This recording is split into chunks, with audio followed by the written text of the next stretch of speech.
The key idea that I brought up was the idea of oivdim lechama. There are people who worship the sun. And what I tried to develop yesterday, I made this up. I really did make this up, but I don't think I made it up. I'm not smart enough. I think it's the pshat, that the sun is known by three names, because there's three levels. There's the physical sun, and that's called Cheres, Ches, Reish, Samach. And if you were here yesterday, I showed it to you in a Rambam. Then there is the Malach of the sun as an individual body. And that's called Chama or Galgal Chama. And then there's the sun, which is a part of the whole universe that serves Hashem, which is called Shemesh, which is the same word as the word Shamish, to serve. So it's the same physical body, but there's three madregas.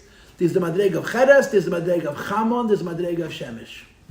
So the physical scientists today are only concerned with Cheres. They don't care about Chama, they don't care about Shemesh. But the Rambam is writing that if you want to properly understand astronomy, it's not enough to understand the Cheres. It's not even enough to understand Chama. You have to understand Shemesh. It's not how the whole universe comes together into a unity to fully understand how the you're the Shemesh Mevoyah, to know the journeys of the heavenly bodies and that whole business. So, my proposal is, this is why when the Chazal want to describe people who worship the sun, people worship all kinds of things. You know that. People worship all kinds of things historically. And the Rambam writes, a very logical thing actually, the Rambam writes, as by and large, Ruba Deruah, for the most part, Avodah Zarah was about Parnasa. The different gods that people worshipped were all about reciprocity, meaning you worshipped a god not because you thought he was true or he was important, but because he can help you. You worshipped a god because you wanted him to give you, to use the classic example from the Egyptians, the flood. You know how it was in ancient Egypt? The king was supposed to bring the annual floods. The lower Egypt, it was called, I think it's the lower Egypt, the upper Egypt, depended on the Nile River flowing towards the Mediterranean upwards and flooding over the banks of the river. This annual flood brought water and it brought fertility. It brought automatic fertilizer to the entire coast of the river on both sides. So if you lived in Upper Egypt, when the flood came, everything that you planted would grow much better. They've had figs, dates, whatever they ate in Upper Egypt depended on the annual flood. But the annual flood didn't come every year. It came almost every year. So they had this whole religion where the king is the god and he makes the flood. If a flood wouldn't come, they'd kill the king. It wasn't complicated. If a flood wouldn't come, it was bad. So the king really prayed hard.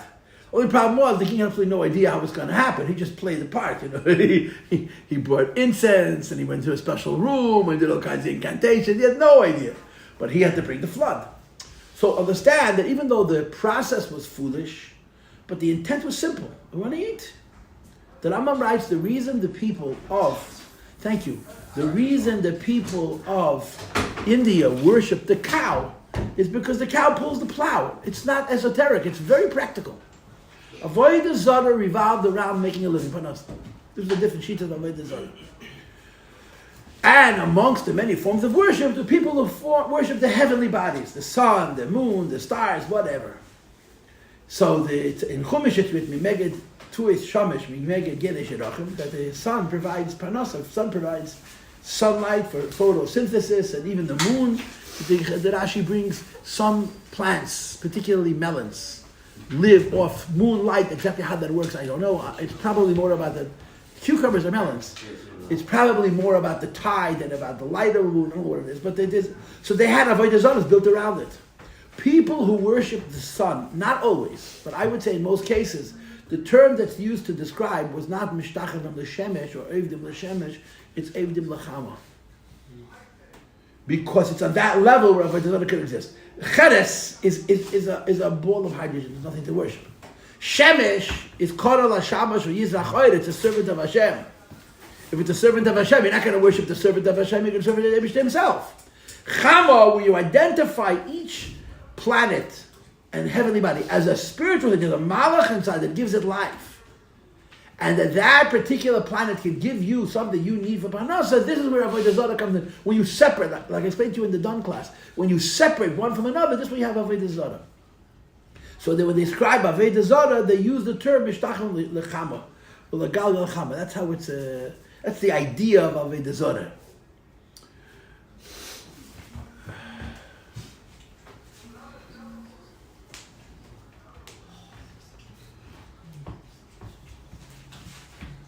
There's something that I wanted to say, and the brain doesn't work today for sure not. It'll come to. I wanted to say something interesting, and I forgot it. Anyway, so now we are on page Kuf Tzadik Aleph, and we have 3 questions left. These 3 questions are left over from yesterday. Okay. Question 155 reads, "What pasuk did we quote here?" So it's on Kuf Tzadik Aleph. You have your Sefer Kuf Tzadik Aleph. Yeah, we're using your Alpha and your base. Tufshah page Kuf Tzadik Aleph. I would say it's in 10 lines from the bottom of the page. Mi zois hanishkofa k'mishacher bora kachama v'goymer. Who is he that is looking out like the morning, bora kachama, radiant like the sun? This is the pasuk, and on this pasuk the Medrash says bora kachama b'malchus Yavan. Yavan is one of the 5 Goliaths. Jews have 5 Goliaths, right? The first one is Egypt. The last one is Edom, which is a combination of it's most of history, Yishmael and Esau. And in between those 2, you have 3 shorter Goliaths: Bavel, Babylon, Media, and Persia, and then you have Greece. Bavel and Paras were Avodah Zarah. The Greeks were Hellenists. They created a new way of thinking. Those had a million gods. They just didn't take them seriously. Yeah. So the pasuk is saying that the pasuk which speaks about mi zeis hanishkavak mishachar barakachama goes and goes Bavel. In other words, the Syrian Greeks were connected to the Avodah Zarah of Chama, and then he brings a medrash which tells the story about this one has this one and this one has this one and so on. But wouldn't it make more sense if they'd be in Paris since they didn't have any gods to worship? So that's an interesting question. In other words, I'm contradicting myself when I say that the Greeks were Hellenists. That means that they were secular, and then I'm saying that they worship the sun. And I honestly do not have an answer to your question. You have stumped the rabbi. Not that it's hard to do, but you really... I don't know how to resolve that. Meaning to say, I'm not saying what I said before is wrong, because it's true that they introduced Hellenism to the world. The Romans perfected it. I mean, when we talk about Apocrypsis, we speak more about Rome than about Greece. We call them Malchus Hashah. Malchus Hashah, the evil kingdom, Malchus Hashah. But in the Alanisim, we call Greece Malchus Hashah, right? Alanisim, right? B'mei Matisyahu ben Yehu she'amda aleim Malchus Hashah. You don't call Paras Malchus. You call. So this is Greece Malchus Hashah. But Bichlal in Halach and Chazal, Malchus Hashah is Rome. We hate Rome. They're the worst, you know. And I think part of the reason they were, besides the fact that they probably killed the most Jews, is because they were kafrim. Titus was an atheist. He stabbed the Bereches, and the Bereches started to bleed. He said, "I killed God." He walked outside with a blood-soaked daggers. "I killed your God." They didn't believe in anything. The Greeks. Right, definition of that. That's also right. Again, you just stumped the rabbi. Again, in other words, these ideas went away slowly. Atheists, like the way we envision atheists today. Well, atheists in the late last couple hundred years, I think the atheism is a little different. It was probably completely different. It's not that difficult to talk you out of this, but I'd rather not. I can explain it. They didn't. My position is, if you are a religious person and you worship gods, and a guy shows up from another country and says, "Which God do you worship?" "Oh, we worship a different." No problem. Put him on the list. When do you want to schedule him in the service? That's how it was in Rome. You brought another god, then get upset. Just added him to the list. They had no problem. In other words, the whole thing was culture more. They didn't take it seriously. It wasn't my way or your way. Whatever you want, worship. So you understand, Shimshon. But I'd rather say I don't know than to explain it. The question, your point and your point, which is essentially the same point, is a legitimate point. What I wanted to say that I forgot was that last week on Wednesday, when we learned this, I told you the Maisa with Charlie. Anybody here remember Charlie? Charlie Buttons. Remember Charlie? Yeah. Charlie's been coming to 770 since the 70s. I was a kid when he started coming. Is he still alive? He's still alive, but he's not well. If Charlie was not alive, we'd probably know. He was an interesting fellow, but he's a very solitary person. He lives all by himself. A friend of mine once told me that a woman showed up and she was looking for Charles and she said her last name and no one knew who she's talking about. So she smiled and said that, you probably know him as Charlie Buttons, and he's my uncle. Charlie Button's sister's daughter came to look for him to find out how he's doing. And, What's his actual last name? I don't know, but he apparently went through like a terrible, terrible trauma. And Charlie couldn't call Charlie normal. But Charlie was an neshama. I remember him going to vacation to Bracha with 3 cups. And the Rebbe pours each one. He says loud, Chochma, Bina, Das. And the Rebbe smiles like the biggest smile in the world. He was Charlie. In other words, he was by the Rebbe also. He wasn't just on the street. He was. When the Rebbe would finish a sikha, he would scream Amen after everybody. He would say, the Rebbe would say a bracha, so he'll say Amen. He waited for it to finish, and then he would scream Amen. His shtick is. But in the old days, when he first came to Crown Heights, his shtick was Shabbos. He never wore a coat. It could be below zero. He was walking around in his overalls and his shirt. He was a very strong man, and his boots never tied. That was one of his trademarks. And he had his bags, his shopping bags. And he'd walk out of the train, screaming in the streets at the parkway, Shabbos is coming. Oh, he would sing. He had this whole song, Shabbos, that's too many words. Shabbos is coming. He lived for Shabbos. He mamish lived for Shabbos. He would stay by the Zerkins. They put up with him. I don't know how, but he would sit by their meals, and he stayed in their house. Where he was a whole week, I'm sure there was times that he was homeless. People pushed out the chmanas on him. It was a long time. He was living in some place in Lincoln Square. They gave him a place to sleep. He had nothing. And once a Shabbos, he would leave. And after Shabbos, he'd go back onto the train with his open boots. And he would sing 6 more days to Shabbos. But he would sing it in God's night. He really lived for Shabbos. We made fun of him because it was funny. But it was also, it wasn't nice. But the point is, we didn't understand. I was 14 years old. He was so real about it. He loved Shabbos. Oh, Shabbos afternoon, Friday afternoon, when he got off the train, Shabbos, you could feel his joy. And when he went home after Shabbos, he was counting 6 more days to Shabbos. Over the years, he got more sophisticated with his Mishigasan, like the 55 days of Hanukkah. You know, you have 35 days of Hanukkah.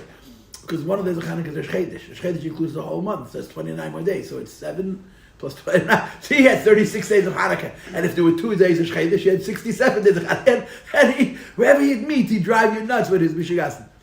So we did Berchas HaChamod last time, was 2009. Samach Tes. It's 15 years ago. And Charlie's favorite thing was to get under our skin. So he'd meet you in the street saying Merry Hanukkah. It was never good with Merry Hanukkah. And he knew exactly. When he said Merry Hanukkah, his whole point was to get us going Merry Hanukkah. Once he got used to him, okay. So when they did the Berchas HaChamod, he walked around Crown Heights for months, for weeks for sure. I saw the Son of God. Now you understand. Hello, you're supposed to smile now. If you're not smiling, the sympathy is still in it. I said it. I saw the Son. And you said, Charlie, can you find another way to say it? I saw the Son of God. He was the kind of person, there was no conversation with him. The other Mishagoyim you could talk to until you reached their Mishagas and then the break would shut off. Charlie just talked. If you talked to him, he listened. He waited for you to finish. And he kept on talking. He didn't even hear what you said. He was a one-way situation. He just talked. So you would say to him, Charlie, it's not appropriate. Oh, forget about it. He knew exactly what he was doing, and he was doing it exactly under our skin, but he was also right. Hilarious. I saw the Son of God, means the Son is not its own entity. It's the Son of God, but it's not S-O-N, it's S-U-N. But he had fun at our expense. I'm sure he did it in Manhattan. Wherever he went, I saw the Son of God. I blessed the Son of God. I'm going to bless the Son of God. Because that's the difference in Chama and Shemesh. The Hebrew word Chama connotes the sun as entity unto itself. That's why it says of it is on. Could be of it is on. Shemesh means Shamish. It serves. So when it's the Son of God, when we do Berchas HaChamod, we're not blessing the sun. When we do Kiddush Levana, you're not blessing the moon. You're blessing the Eibishter for the moon. That's why it's interesting halacha. When you do Kiddush Levana, what are you supposed to do? Not facing Allah, you're supposed to face Mizrach. Yeah. You're not supposed to be under a tree. And you're supposed to put your feet together. But what else? Oh, yeah. Oh. You look at the moon before you start the bracha, and you're not allowed to look at the moon again. Look at the Siddur. Before you start, you say Hallelujah. Hallelujah. It's a half a kapitel till them. And then you look at the moon, and then you're not, why don't you look at the moon again? I don't know. I don't know, but my suspicion is, because we want to be clear that we're not making a bracha to the moon. We're making a bracha to the God of the moon. You understand? The moon of God. So you don't look at it.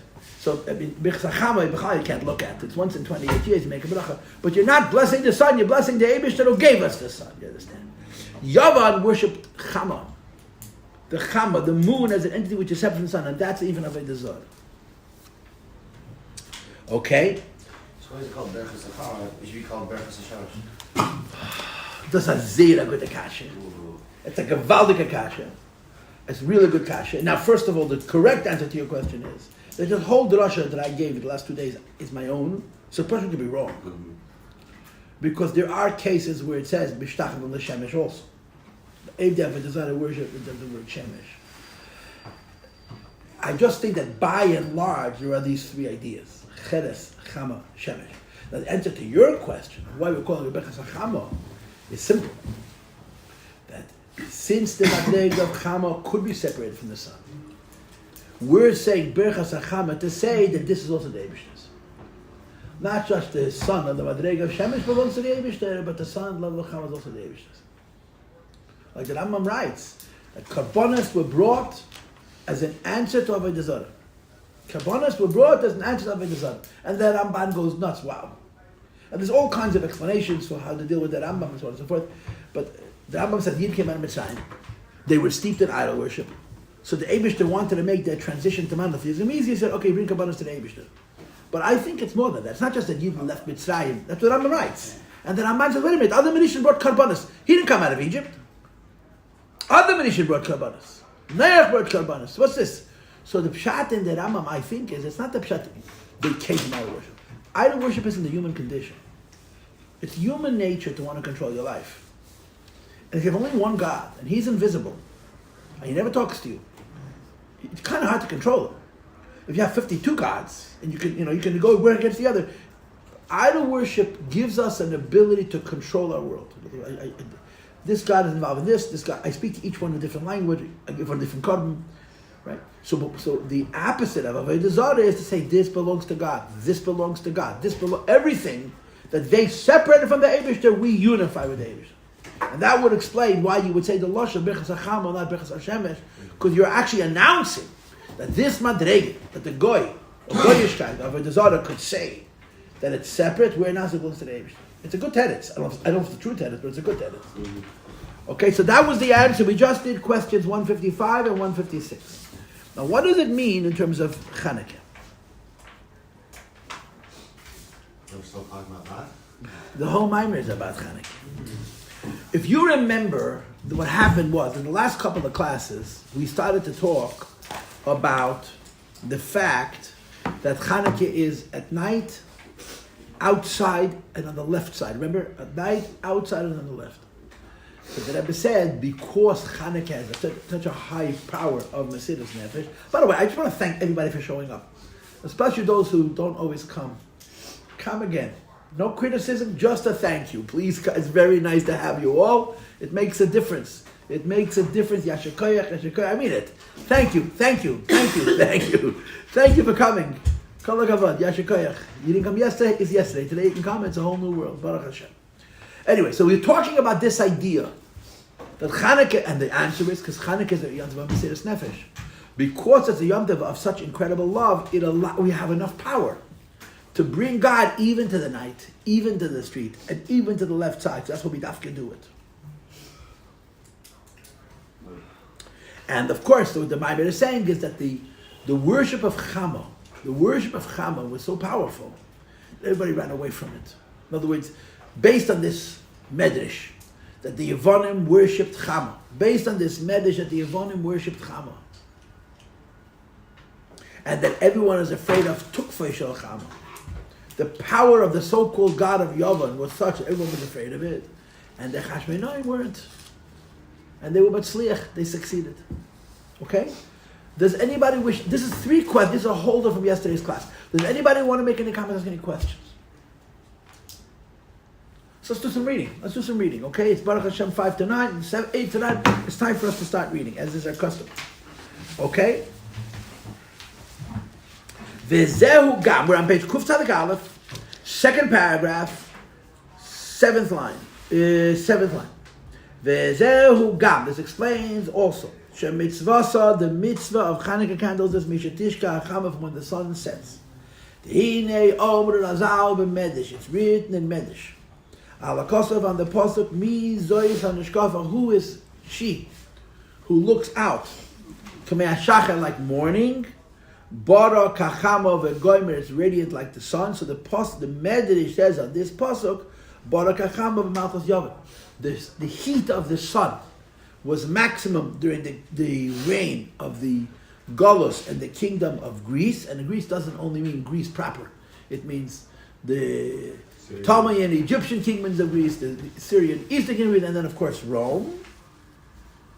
The Malchus Yava Nimshal Alachama. The kingdom of Greece is comparable to the sun. Ukamuv Sham B'Medet. The Medrash brings over there that Sandrius was the mother of Ulias. Ulias is probably Julius. These are mythological names, but you have them in Midrashim. Greek mythology, you have Midrashim. So if you have mythological names of the Greek mythology in Midrashim, there's something to them. The famous Midrash about Rome, about Romulus and the two kids who were raised by a dog, it's a Midrash. Midrashim bring these ideas of mythology. So how we understand them, I don't know. But it's Torah. This is not just some Baba Maisa. It's a Baba Maisa that apparently has some kind of a reality to it. Because the Midrash, if it was just a story that someone concocted, the Midrash wouldn't bring it. So the mother of Julius is Chama. And Greece is represented by this forest. Shakel, Berchim, Mitekev, Chama. Everybody runs away from the heat of the sun. And of course, it's not the sun per se. It's not the sun per se.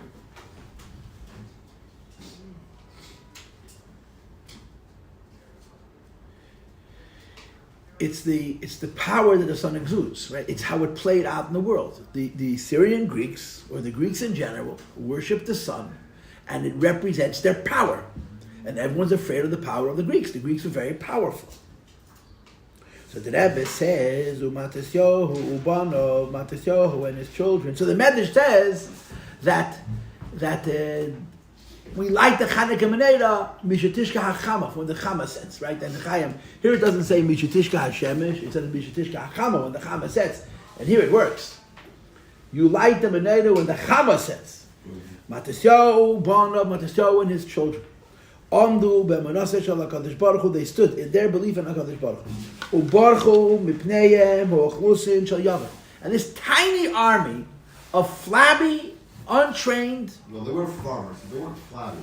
They were flabby. Farmers work in the field. These were But they were not farmers, they were koyanim. Okay, so they were.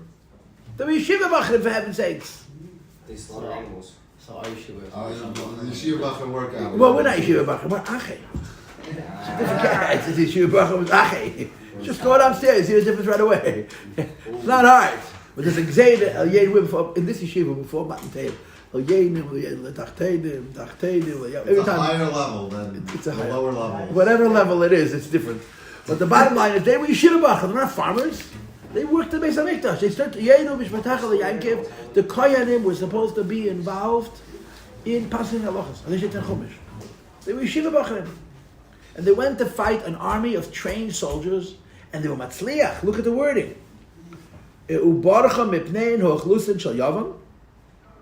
And the community, the population of Yav ran away from them, and then when they were killed. And this should never have happened. It was mamish a case of Rab Yad Miyatim, B'Tem Yad Teherim, B'Rishoyim Yad Tzadikim, B'Zeidim, Yad Eizkis, Eresecha. A tiny group of righteous Jews took on what was then one of the mightiest armies in the world, and actually won. They actually won. They were matzliach. They actually won. So the Eibishter made an S that they should win the war. And it's about defeating a nation that worshipped Chama. If it's about a nation that the Jewish people defeated a nation that worshipped Chama, the celebration has to do with Tishka Chama. Let them do the talking. How this means? Al-Yedei HaMesiras Nefesh Chanukah, because of the Mesiras Nefesh Chanukah. Paul, they affected Bittel Inyan HaChama Del Yom Hazeh. There is the Chama of Klippa. Chama of Klippa, when you're looking at the body of the sun, and the body of the Son of God, has a malach, has a neshama. Right? Shemesh, On the Madrega of Shemesh, there's one life to the whole universe. The whole universe is one continuum belongs to the Eibishter. On the level of Cheres, it's a physical piece of clay. It's nothing. On the level of Chama, it's a living body, but it's its own life. The sun has its own nefesh, its own chayis. Malachim, the bodies of the heavens, according to Torah, are alive. The Rambam calls the Baalei Nefesh Dei V'Haskal. The heavenly bodies are living, and they're intelligent, and they're smarter than us, and the whole thing. This Rambam is very controversial, but this is what Rambam holds. And of course, we don't assume it means. My father told me, I don't know if he knows, my father told me, when they talk about going to the moon, Rebbe spoke about it. But one of the comments that Rebbe made when they were planning to land on the moon was, my father, I don't know if it's FABRENGEN, I don't know if my father knows, Rebbe said, when wer dort gar nicht treffen, they're going to find nothing on the moon. But they found nothing, rocks, nothing. But in other words, nothing special, but then gar nicht treffen. My father told me that the Rebbe said this. I wasn't there. I believe him. You'll choose to believe me or not to believe me. It's just an interesting word. But it's not the rocks on the moon. It's the moon itself. The moon's influence on this earth is very considerable. There's moonlight. There's tide. There's many things that the moon does for the earth that are significant and real and they're part of what makes this world work. So the moon helps us.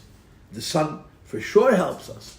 And the moon is living, and the sun is living. So one person says, let me say thank you to the moon. And the other person says, no, let me say thank you to the moon of God. To the Eibishter's moon, so the thank you goes to the Eibishter. If you say thank you to the sun, that's how it is other. If you say thank you to the Son of God, that's Achdas Hashem. So the Yevonim worshipped the Chama, and when the Yidden defeated the Chama, they caused the Avodah Zarah of Chama to set. They caused the Avodah Zarah of Chama to go away. So metaphysically, it has to do with the sun going away. And this is the reason. Right? 6 lines from the bottom of the page. Palu bittul inyan hachama de liyumazeh. The effect is a bittul. I don't know how to translate bittul in English, so we use the Hebrew of the Chama of Klippa, which explains, v'zehu inyan, this is the reason why, mitzvah, the mitzvah of Chanukah candles is mishatishka chama. From when the Chama sets. But he translates, not the mitzvah starts from when the sun sets. No. It continues after the sun sets. Shal Yoda through the mitzvah of Chanukah candles. And remember, you and I light a candle of Chanukah, we're tapping into them Mesidus Nefesh. And we're sitting in our kitchen. No one's going on Mesidus Nefesh in America to light a Chanukah candle. Especially if you're a Lubavitcher, that not only don't you light it by your front door, you don't even put it in the window, you put it on the table, inside your house. As I explained to you also last week. Right? But when you're lighting the Chanukah candle, you're tapping into that Keich HaMesidus Nefesh that they had. And that Keich HaMesidus Nefesh brought about a chavivas from the Eibishter to Yidden. That the Eibishter made a nest which he didn't need to make. The nest of the Mecham the Eibishter needed to make. But the nest of the Shemen was unnecessary. And the Eibishter made it to show the chavivas of the Jewish people. So when you light a candle, you're tapping into that koyach. And that koyach in Mishatishka Achama translates the Rebbe, Shal Yoda Poil and Bitul Acham. When you're lighting the menorah of Chanukah, you're causing the Avodah Zarah of Chama to go away. Or to say it in more practical terms, there's all kinds of crazy ideas in the world. And these crazy ideas challenge Yiddishkeit. And some of these crazy ideas are new and modern and they're called progressive and now you're supposed to say blah, blah, blah, blah, blah. Slowly. Blah, blah, blah, blah, blah. Okay? And some of these are old. But they still exist in theory. One of those ideas is Chama, that the heat of the sun is worth worshiping and the sun is so strong. So you light a Chanukah candle, Mishatishka Chama, that this candle causes the sun to set. I mean, what the halacha is saying is light it after dark, after Shkia. What the Maimon is explaining is that the Chanukah licht is not being lit after the sun sets. The power of the Chanukah licht is to cause the sun of Klippa to set. We'll stop right here. Yeah, and I'm not going to do any questions. Tomorrow we'll start.